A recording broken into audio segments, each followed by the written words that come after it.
Hello friends, एक बार फिर आप सभी का स्वागत है इस एजुकेशनल प्लेटफॉर्म पे। आज की हम वीडियो में कुछ ऐसे जीके जीएस के क्वेश्चन को लेकर के आए हैं जो कि आपके सभी आगामी एग्जामों के लिए महत्वपूर्ण होने वाले हैं। तो आप लोग वीडियो को एंड तक ज़रूर देखिएगा। तो आइए हम ये क्लास को स्टार्ट करते हैं। पहला क्वेश्चन है आपके स्क्रीन पर, गौतम बुद्ध के लड़के का क्या नाम है? सॉरी था, ये मोस्ट इम्पॉर्टेंट क्वेश्चन है, एग्जाम में बार बार पूछता है ये। तो गौतम बुद्ध के लड़के का नाम जो था वो राहुल था। क्वेश्चन नंबर 1 का आंसर हमारा डी राइट होगा। फ्रेंड्स, हमारा नेक्स्ट क्वेश्चन है, भारत में सबसे पहली ट्रेन कहाँ चली थी? मोस्ट इम्पॉर्टेंट क्वेश्चन ये भी है, इस बार भी ये एग्जाम में पूछा था यूपीबी वाले के। तो मोस्ट इम्पॉर्टेंट क्वेश्चन, भारत में सबसे पहली ट्रेन कहाँ पर चली थी? तो ये जो है मुंबई में चली थी। और ये कभी कभी पूछ देता है कब चली थी, यानी कि ये 16 अप्रैल 1853 ईस्वी में चला था। और कहाँ चला था? मुंबई से ठाणे की ओर। और ये 34 किलोमीटर की दूरी को तय किया था। आप लोग इसे नोट कर लीजिए किसी बुक पर, कब चला था ये? 16 अप्रैल 1853 ईस्वी को चला था। और कहाँ चला था? मुंबई से ठाणे की ओर 34 किलोमीटर की दूरी ये तय किया था। फ्रेंड्स, हमारा नेक्स्ट क्वेश्चन है, भारत में सबसे पहले बिजली किस शहर में आई थी? ये भी इम्पोर्टेंट क्वेश्चन है। भारत में जो सबसे पहले बिजली आई थी वो कोलकाता में आई थी। तो क्वेश्चन नंबर 3 का आंसर जो है हमारा सी राइट होगा। फ्रेंड्स, यहाँ से हमारी असली लड़ाई शुरू होती है, क्योंकि ये सभी मोस्ट इम्पॉर्टेंट क्वेश्चन की सीरीज है। तो ये जूम करने पर थोड़ा धुंधला दिख रहा है, तो आप लोग मैनेज कीजिएगा। वो भी ज़्यादा धुंधला नहीं है, वह भी पढ़ने में आसानी है। पहला क्वेश्चन है, इतिहास का पिता कहा जाता है? तो हेरोडोटस को इतिहास का पिता कहा जाता है, जो कि बहुत ही इम्पोर्टेंट क्वेश्चन है।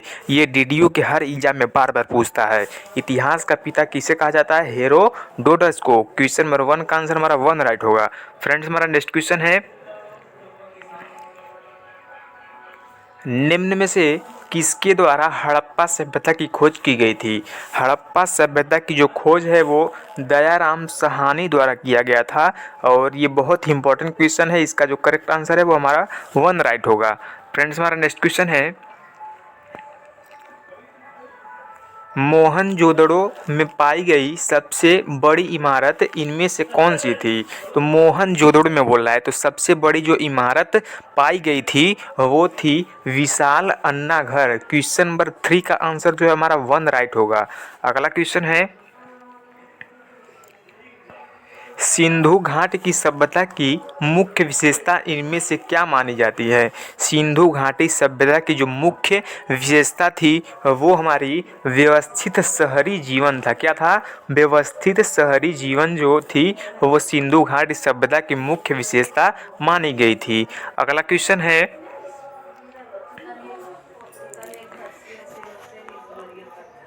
क्वेश्चन नंबर 5 हमारा, इनमें से किस नदी के किनारे हड़प्पा के खंड अ मिलते हैं? यानी क्या बोलता है? खंड अ मिलते हैं। तो इसका जो करेक्ट आंसर है वो हमारा डी राइट होगा। ये रावी में मिलते हैं, रावी नदी पर ये मिलते हैं। अगला क्वेश्चन है,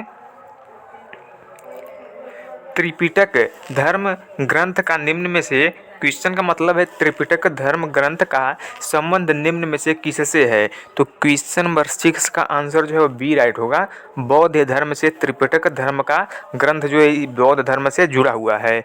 अगला क्वेश्चन है, गौतम बुद्ध ने अपना पहला प्रवचन किस स्थान पर दिया था? ये भी मोस्ट इम्पॉर्टेंट क्वेश्चन है, आप लोग नोट कर लीजिए। ये आपके नेक्स्ट एग्जाम में 100% आने वाला है। गौतम बुद्ध ने अपना पहला प्रवचन किस स्थान पर दिया था? तो इसका जो करेक्ट आंसर है वो 1 राइट होगा। सारनाथ में इन्होंने अपना पहला प्रवचन दिया था। अगला क्वेश्चन है, कनिष्क के शासनकाल में किस संगीत का आयोजन हुआ था?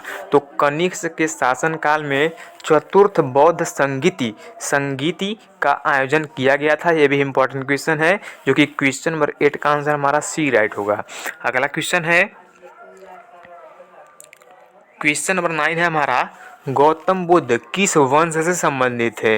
ये भी इम्पोर्टेंट क्वेश्चन है। गौतम बुद्ध जो है वो शाक्य वंश से संबंधित है। क्वेश्चन नंबर 9 का आंसर हमारा बी राइट होगा। फ्रेंड्स, हमारा नेक्स्ट क्वेश्चन है, जैन धर्म में कुल कितने तीर्थकार हुए हैं? मोस्ट इम्पॉर्टेंट क्वेश्चन ये है, ये भी एग्जाम में पूछता है, जैन धर्म में कुल कितने तीर्थकार हुए हैं? तो इसका जो करेक्ट आंसर है वो हमारा डी राइट होगा, 24 तीर्थकार हुए हैं।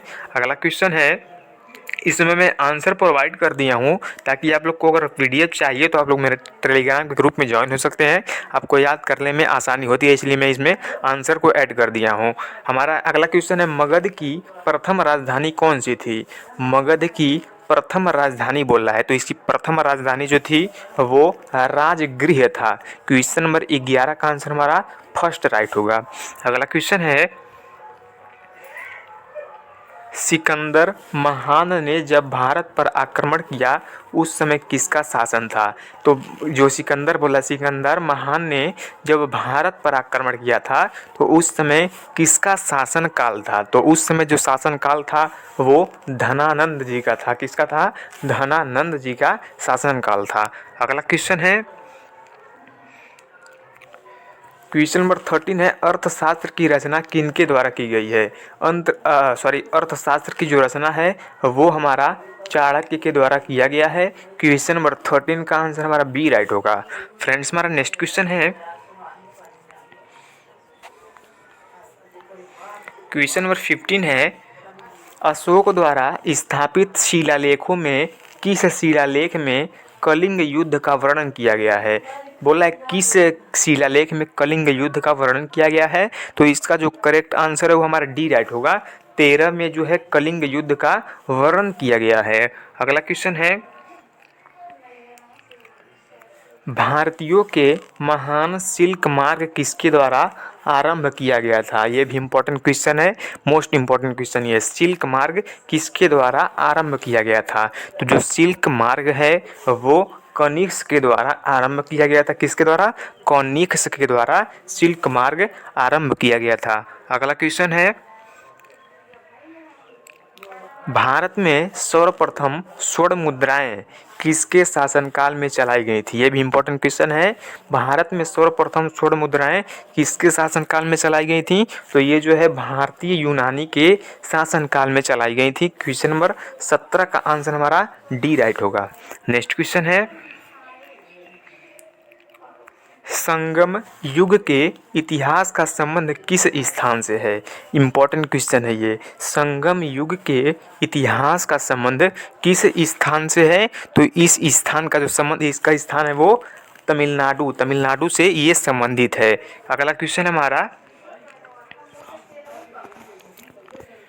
क्वेश्चन नंबर 18 बोल रहा है, क्वेश्चन नंबर 19 है ये।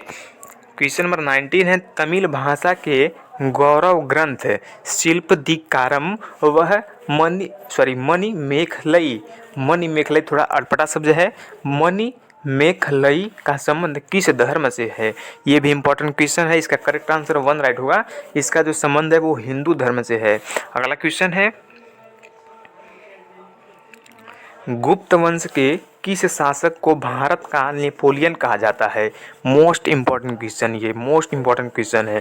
गुप्त वंश के किस शासक को भारत का नेपोलियन कहा जाता है? तो इसका जो करेक्ट आंसर है वो डी राइट होगा। समुद्रगुप्त को भारत का नेपोलियन कहा जाता है। किसे? समुद्रगुप्त को भारत का नेपोलियन कहा जाता है। अगला क्वेश्चन है, किस गुप्त शासक के दरबार में नवरत्न रहते थे? किस गुप्त के शासक के दरबार में नवरत्न रहते थे? यानी कि किस राजा के शासक में? तो इसका जो करेक्ट आंसर है वो बी राइट होगा। चंद्रगुप्त सेकंड के दरबार में नवरत्न रहते थे। अगला क्वेश्चन है, निम्न में से किस गुप्त शासक का अन्य नाम विक्रमादित्य था? किस गुप्त शासक का बोल रहा है कि अन्य नाम विक्रमादित्य था? तो इसका जो करेक्ट आंसर है वो बी राइट होगा। चंद्रगुप्त द्वितीय का नाम ही विक्रमादित्य था। अगला क्वेश्चन है फ्रेंड्स, समुद्रगुप्त के जीवनी पर लिखी गई प्रयाग प्रशस्ति किसके द्वारा लिखी गई थी? ये भी इंपॉर्टेंट क्वेश्चन है। समुद्र के जीवनी पर लिखी गई प्रयाग प्रशस्ति किसके द्वारा लिखी गई थी? तो इसका जो करेक्ट आंसर है हमारा, इसका जो करेक्ट आंसर है, इसका करेक्ट आंसर हमारा डी राइट होगा। ये हरिश्चंद्र के द्वारा लिखी गई थी। किसके द्वारा? हरिश्चंद्र के द्वारा ये लिखा गया था। अगला क्वेश्चन है, इनमें से कौन सी रचना कालिदास की नहीं है? कौन सी रचना कालिदास की नहीं है? तो जो ये मृच्छकटिकम जो है कालिदास की नहीं है। और ये तीनों अभिज्ञान शाकुंतलम, रघुवंशम और मेघदत्तम, ये जो है तीनों ये कालिदास की रचनाएं हैं। अगला क्वेश्चन है, पंचतंत्र की रचयिता इनमें से कौन है? पंचतंत्र आप लोग पढ़े होंगे, अगर न पढ़े होंगे तो आज इसका आंसर जान लीजिए। पंचतंत्र के जो लेखक हैं वो विष्णु शर्मा जी हैं। कौन है? विष्णु शर्मा इसके रचयिता हैं। अगला क्वेश्चन है, वह अंतिम बौद्ध राजा कौन था जो संस्कृत का महान विद्वान व लेखक था? तो यानी किसका? संस्कृत का महान विद्वान व लेखक था। तो इसका करेक्ट आंसर सी राइट होगा। हर्षवर्धन ये थे। कौन थे? हर्षवर्धन संस्कृत के विद्वान व लेखक थे। अगला क्वेश्चन है, हर्षचरित के रचयिता कौन है? हर्षचरित के रचयिता कौन है? ये भी इंपॉर्टेंट क्वेश्चन है, सिंपल सा क्वेश्चन है। आंसर इसका जो है बी राइट होगा। बाणभट्ट जो है वो हर्षचरित के रचयिता हैं। क्वेश्चन नंबर 28 की ओर बढ़ते हैं।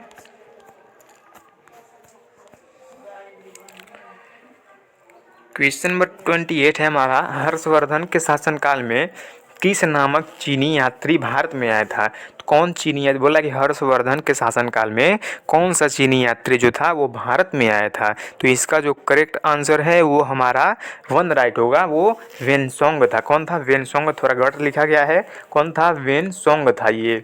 अगला क्वेश्चन है, निम्न में से कौन सा नागादंड नाटक के रचयिता है? तो नागादंड के जो नाटक के रचयिता हैं वो हमारे हर्षवर्धन जी हैं। कौन है? नागादंड के रचयिता हर्षवर्धन जी हैं। अगला क्वेश्चन है, वातापी इनमें से किनकी राजधानी थी? वातापी इनमें से किनकी राजधानी थी? तो इसका जो करेक्ट आंसर है वो हमारा सी राइट होगा। चालुक्य की जो है ये वातापी रचना है। किसकी है? चालुक्य की। अगला क्वेश्चन है, किस शासक द्वारा महाबलीपुरम के रथ मंदिर का निर्माण करवाया गया था? मोस्ट इंपॉर्टेंट क्वेश्चन है ये। बोला है रथ मंदिर का निर्माण करवाया गया था।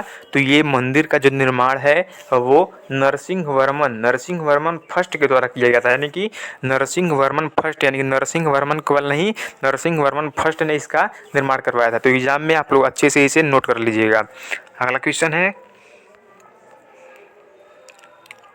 किसके शासनकाल के संबंध में अजंता व एलोरा की गृह चित्रकला विकसित हुई थी? इंपॉर्टेंट क्वेश्चन ये भी है। इसका जो करेक्ट आंसर है वो बी राइट होगा। राष्ट्रकूट 32 का जो आंसर है वो बी राइट होगा, राष्ट्रकूट।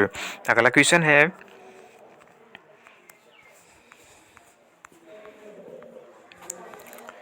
क्वेश्चन नंबर 33 है हमारा, इनमें से किनके मध्य तक्कोलम का युद्ध हुआ था? तक्कोलम आप लोग सुने होंगे इसका नाम। तक्कोलम का युद्ध किनके बीच लड़ा गया था? तो जो तक्कोलम का युद्ध था वो चोल एवं राष्ट्रकूट के बीच लड़ा गया था। किसके बीच? चोल एवं राष्ट्रकूट के बीच तक्कोलम का युद्ध लड़ा गया था। मोस्ट इंपॉर्टेंट क्वेश्चन ये भी है। अगला क्वेश्चन है, विजय स्तंभ का निर्माण किस शासक ने करवाया था? मोस्ट इंपॉर्टेंट क्वेश्चन ये 100% आपके नेक्स्ट एग्जाम में आने वाला है। बोला है विजय स्तंभ का निर्माण किस शासक के द्वारा करवाया गया था? तो विजय स्तंभ का जो निर्माण है वो राणा कुंभा के द्वारा इसका निर्माण करवाया गया था। किसके द्वारा? राणा कुंभा के द्वारा विजय स्तंभ का निर्माण करवाया गया था। फ्रेंड्स, अगर आपको ये वीडियो पसंद आए तो वीडियो को लाइक और चैनल को सब्सक्राइब जरूर कीजिएगा ताकि मेरा 1K सब्सक्राइबर पूरा हो जाए। आपका बहुत ही मेहरबानी होगा। अगला क्वेश्चन है, किसके द्वारा गीत गोविंद काव्य की रचना की गई थी? तो गीत गोविंद जो काव्य है ये रचनाकार हैं इनके जयदेव द्वारा गीत गोविंद लिखा गया है। अगला क्वेश्चन है, किस शासक को दिल्ली सल्तनत का वास्तविक संस्थापक माना जाता है? किस शासक को दिल्ली सल्तनत का वास्तविक शासक माना जाता है, संस्थापक माना जाता है? तो इसका जो करेक्ट आंसर है वो बी राइट होगा। इल्तुतमिश को दिल्ली सल्तनत का वास्तविक संस्थापक माना जाता है। अगला क्वेश्चन है, किताब उल हिंद नामक पुस्तक के रचयिता कौन है? किताब उल हिंद इस बार ये एग्जाम में आया था रेडियो के। किताब उल हिंद नामक पुस्तक के रचयिता कौन है? इसके जो रचयिता है वो अल-बरूनी है। कौन है? अल-बरूनी किताब उल हिंद के रचयिता है। अगला क्वेश्चन है,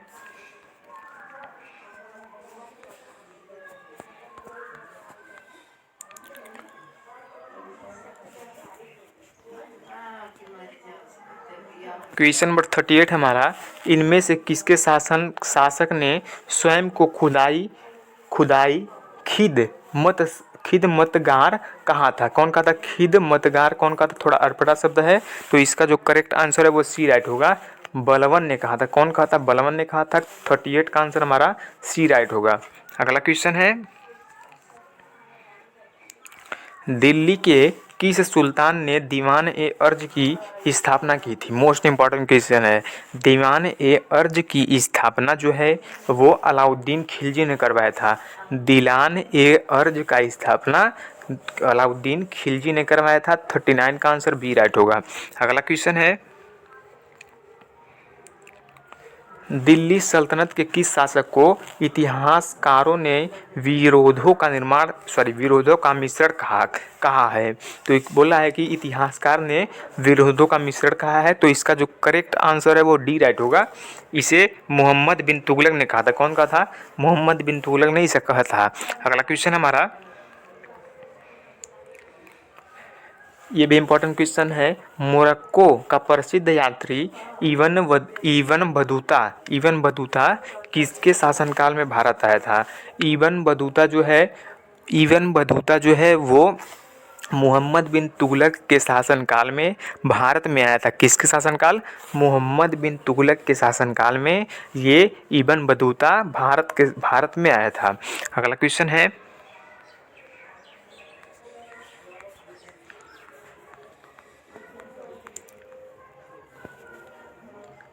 क्वेश्चन नंबर 42 है हमारा, दिल्ली सल्तनत की प्रथम व अंतिम महिला शासक निम्न में से कौन थी?